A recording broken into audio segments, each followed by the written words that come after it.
It's been 10 years and zombie fatigue has set in, but we do finally have a new Zombieland movie. But do we need it?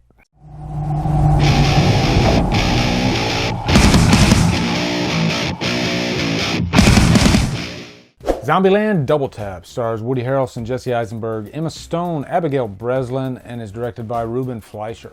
What's up, guys? We got a brand new Zombieland movie. Can you believe it has been 10 years since the last Zombieland? That's crazy to me.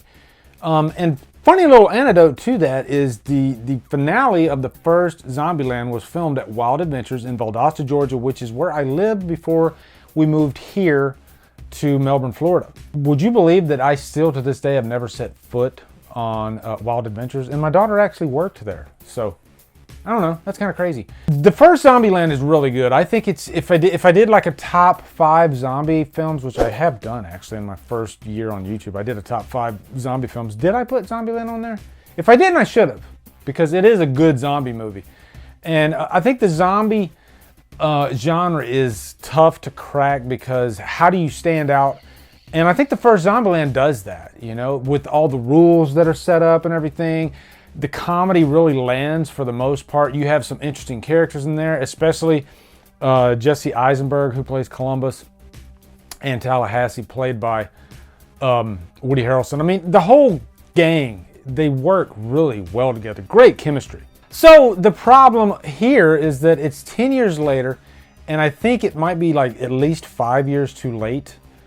And I don't think a lot of people were asking for a new Zombieland movie. I'm sure some of you were. I mean, like I said, I'm a big fan of the first movie. The zombie subgenre is just so like dried out now. I just watched this other movie, The Dead Don't Die. Not gonna review it, but I just watched it the other day because I was curious to watch that one and see how it was, and it was horrible.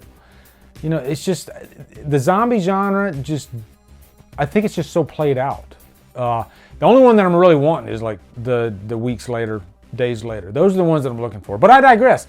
Jumping into Zombieland Double Tap, quick plot synopsis. It picks up where we got our fearless heroes, and they are going to the White House. They want to just live up in the White House.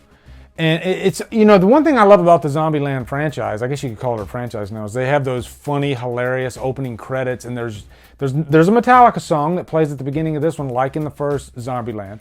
But one fun thing about this one too is they up the ante with the zombies, which, you know, ironically enough, I don't think there's enough zombie action in this movie, even though they do up the ante. They even give them like nicknames like Homer, which is pretty much just a useless zombie. You got the ninjas, which they really sneak up on you. There's another one there, and then there's, of course, the T-800, that's what they call it. You know, it never stops. It's like the Terminator, which is funny. I literally just got through recording my Terminator Revisited review. But there's a lot of Terminator love in this movie, actually, which does bring the point. When a movie kind of depends on other movies to keep it relevant and cool, to me that's a bad thing. Like, I think every movie should stand on their own and not depend on professing love for other movies, because at the end of the day, if you're just making me want to watch that other movie, like after this movie, I wanted to go home and watch Terminator. To me, that's a bad thing. I think you should, you know, I should want to watch the first Zombieland after this movie, not Terminator. I mean, that's a common thing we see these days anyway, especially with 80s movies and 80s culture. Everything has to like harken back to 80s culture, almost to the point where it's getting a little bit saturated now. But I'm sure those 80s artists are loving it. They're getting paid. But our gang splits up in this one because Abigail Breslin, who plays Little Rock, she's older now. And she wants to find kids her own age.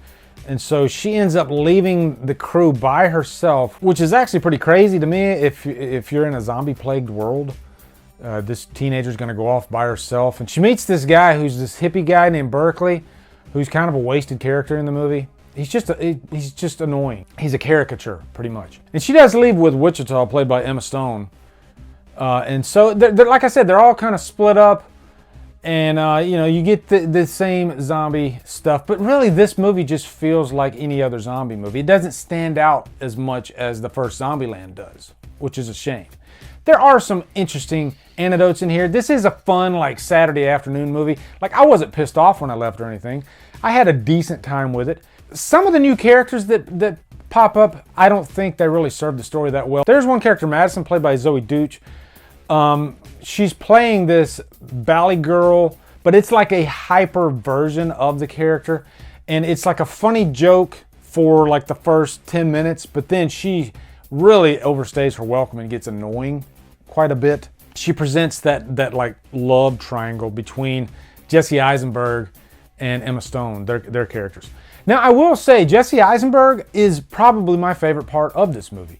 He is Jesse Eisenberg in every movie that he plays, I will say that, but he plays this character, Columbus, very well, actually. He is the one thing, to me, that stuck out in the first movie, too. And I think, for the most part, he stayed the course in this movie. I was never, like, annoyed by his character. I like that he always offers the rules throughout the movie, which works. Woody Harrelson, of course, has some fun moments as well. Woody Harrelson was phenomenal in the first movie, actually. This one, I think that it goes a little bit overboard. You know, he oversells the jokes. But still some fun times there, you know, nothing too annoying. And then you got Rosario Dawson, who actually plays this character named Nevada. She's holed up in this like Elvis museum type place because Tallahassee is like obsessed with Elvis. You know, there's definitely some Elvis love in this movie too. But I didn't find Nevada's character that meaningful. She felt like a fifth wheel. So I know I'm kind of sprinkling the cons throughout this review, but these are just ideas that are popping up in my mind because I literally just got through watching this movie. And when I walked out of the theater, I was like, well, that happened. I had some fun. It was an interesting movie, but didn't compare to the first movie. And overall, I was kind of disappointed with it.